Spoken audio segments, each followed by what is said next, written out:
Hello friends, welcome to wisdom way academy of excellence. ఈరోజు మన topic భారత రాజ్యాంగం యొక్క లక్షణాలు. రాజ్యాంగాలు లిఖిత లేదా అలిఖిత అని వర్గీకరించబడ్డాయి.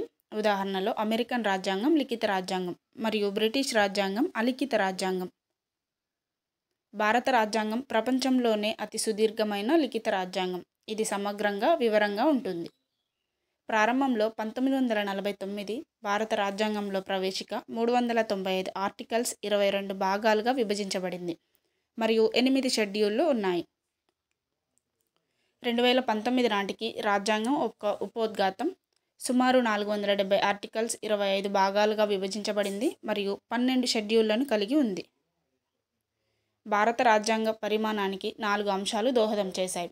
భౌగోళిక కారకాలు, దేశం యొక్క విశాలత మరియు వైవిధ్యం, చారిత్రక అంశాలు, భారత ప్రభుత్వ చట్టం 1935 ప్రభావం, కేంద్ర మరియు రాష్ట్రాలకు ఒకే రాజ్యాంగం, రాజ్యాంగ సభలో చట్టపరమైన ప్రముఖుల ఆధిపత్యం.